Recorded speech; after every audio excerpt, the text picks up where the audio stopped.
Welcome back, viewers. This is Chungu cha Jamii. We are talking about jobs interview or the interview process. Before we went on a break, Yvonne was helping us to understand that there is difference between interns and recruitment, and the kind of process that we go through as you're part of an intern or you're being recruited to be part of the company. So Yvonne, given said that there is a difference between recruitment and internship, I've gone through all this process. Allow me to go back maybe a little bit briefly in terms of character. Is it one of the things or one of the major, is it minor or major thing that you look into when you're doing the interview process? Okay, so before the interview, during the interview, and also after the interview, tells a lot about the interviewee, especially if you're so interactive. So let's say, for example, before the interview, you were at the waiting area and you were rude to the receptionist or even rude to the watchman down there. So in case this report comes back to the employer, will they consider you for the job even if you were so good during the interview? So it will be quite questionable. So that's the first way we can detect a candidate's character. So also during the interview, it's hard to tell of someone's character because you can tell that someone is nice, someone is very arrogant in a span of just 30 minutes. So like I've said, the interviewer usually go deep into some questions which might release some of your characters. So things like, if you are assigned other tasks, an interviewer would ask you, if you are assigned other tasks, will you take them? So someone will say, if I'm being paid extra time, I'll do it. But someone else will say, I'll learn and I'll take up the tasks. Someone else will say, if I'm not too busy, I'll do it. So these are three different people. So that tells a lot about character. Also after the interview, so there are those people who keep on calling the company. Did I pass the interview? Was I successful? There are those people who will even come physically. There are those who will want to give bribe. So all that generates character, of an interviewee. You've just mentioned something that is very interesting. After the interview, some call back to know if they have passed. Some bring themselves physically to know. In as much as I'm not here to bribe, how do you communicate to those who have passed? You tell them you have qualified, congratulations, report for work tomorrow or report for work next week.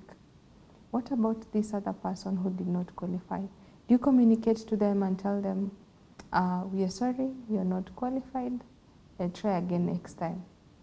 Do you? Yeah, we do. So most companies, when you apply for a job, they send an email telling you if you don't get feedback in 2 weeks, know that you were not successful. So if 2 weeks pass and now you're in the 3rd week and you still keep on following up, it means you didn't refer to your email well. So, and also after the interview, most companies say no canvassing. So if they state no canvassing, it means there is no following up. Don't keep on calling, don't keep on asking how far is the shortlisting. So it's nice for a candidate to be patient. So most recruitments, apart from the government, so most government recruitment processes and selection takes a span of 90 days. Or even you start for the interviews around June, you'll be called around December. So that's the government. That's the government way. But these private companies, if you apply for a job, they'll always get back to you and give you a regret. So a regret email is there to inform you that you are not successful.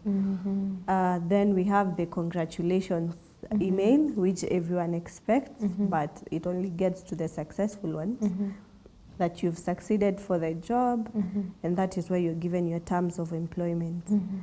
Yeah, so there are those people who don't read their emails. So for a job seeker right now, every time you wake up, I think it's very important to go through your emails, at least check. Maybe there are those companies who don't give a phone call to inform you that you are successful. They just do it via email. So always check your emails.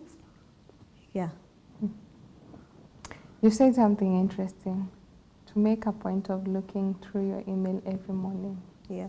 In as much as we're in the digital world, we have smartphones, we have computers and everything. There are those of us who are applying, and maybe I've applied today, I have a smartphone, but who are our brothers and sisters out there? It gets lost, and if it gets lost or misplaced, either being snatched, stolen, or you placed it here or you in the car, left it, when you're coming back, definitely you won't find it.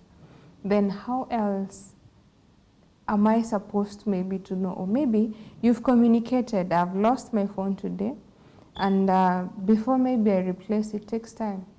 Now, a week or two later, I go maybe to the cyber and check an email was sent 7 days ago. Is there a way I can come back to you as the company and say, I'm sorry, I lost my phone.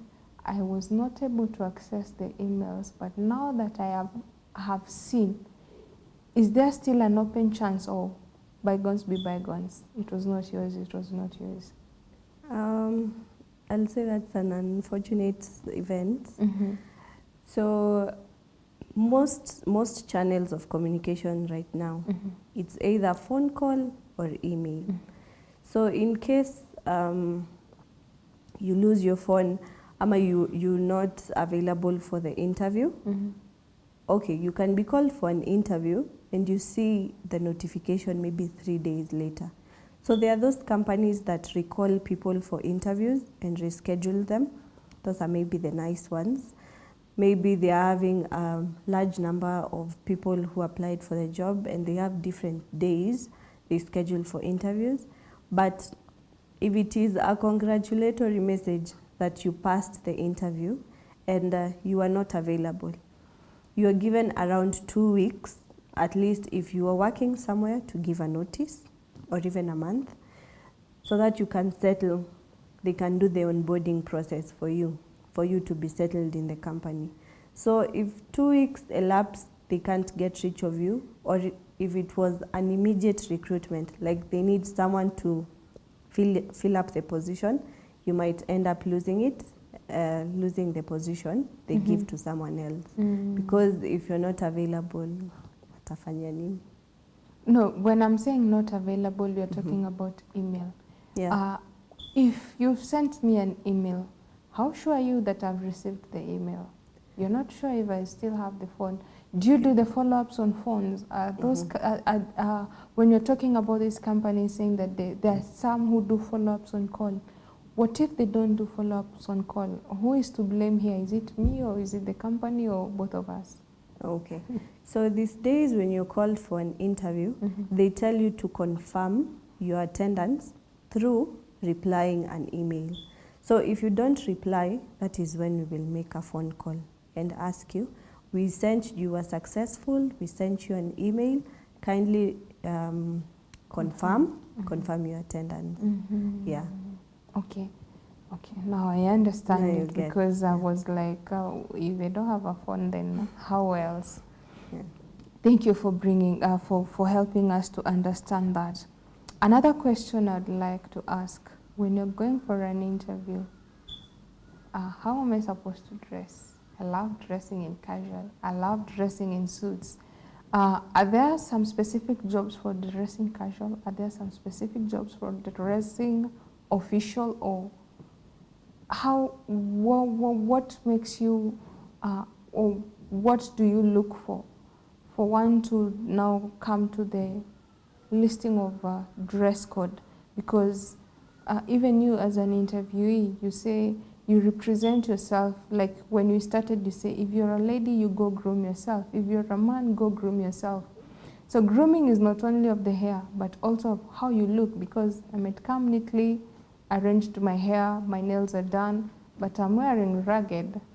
And they will be like, are you sure you're coming for this interview or something? So when it comes to dress code, what is the casual look like that it's allowed, and what is the official look like that is allowed? And is there difference in companies that tells you dress official, dress casual, or you just come as you?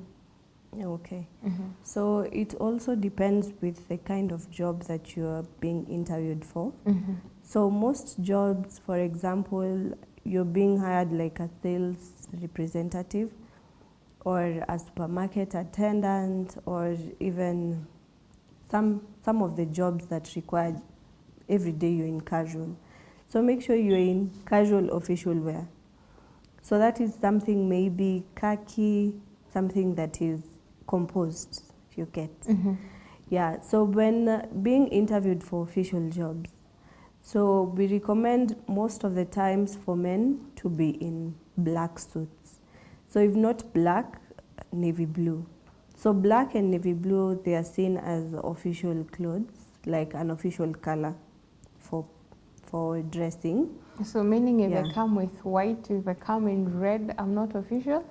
I'll say, before you start talking, it's just the physical appearance tells everything. Someone will shut off and even not consider you with a master's or any degree that they need just because of your dressing. I'm in a suit, but in a purple color. In a purple. So purple is quite, is imetulia, you get. Oh, so the point is you're not supposed to be too shouting. Yeah, don't be too shouting. And not also, but black is dull. Yeah, but black is official. Yeah, Okay. Depending on what you're wearing it with. So make sure your look is very simple. Yeah, it's not something that someone will dwell so much on, looking, orange shirt, pink trouser, something like that.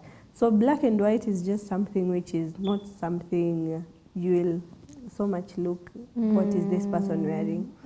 Yeah, so make your first impression to just be okay, be comfortable with.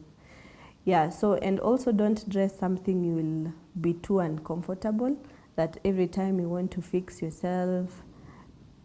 Yeah. Okay. Yes.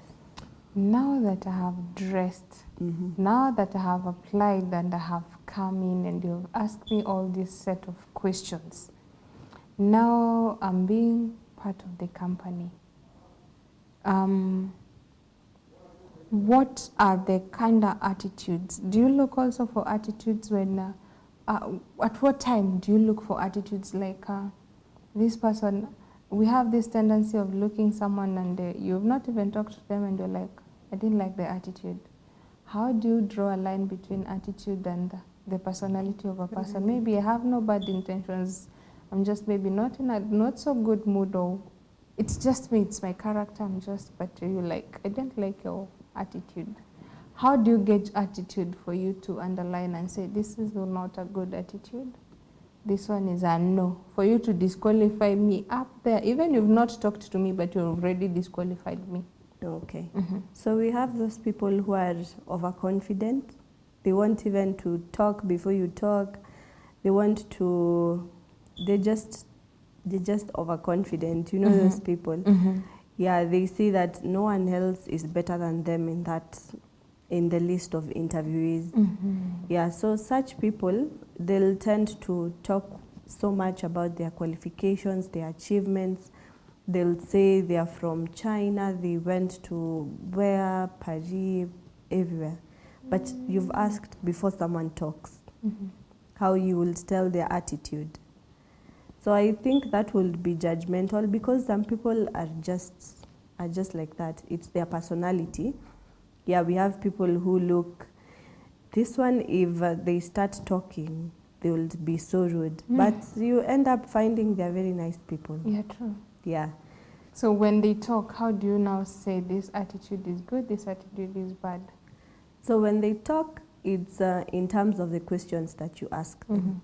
So if they answer them in a way that suggests their attitude is not the right one in your company, something you'll go with, then and the whole panel agrees to it, because you as an interviewer, you're also a human being. Maybe you view this person to be negative, but other people don't find an issue with it. So always discuss with your panel members, ask them, did you notice she rolled her eyes? Then they're like, oh, I saw that is something common, she's doing so. It's Or not a all big of them deal. are like, yeah, she was rolling. I think she's, yeah. Thank you for all the insights. Thank you for helping us go through the interview process. We've come to the end of our show. But before we wind up, could you give us a parting shot? Yeah, so I'll maybe say during this time, the January period, people are taking interviews.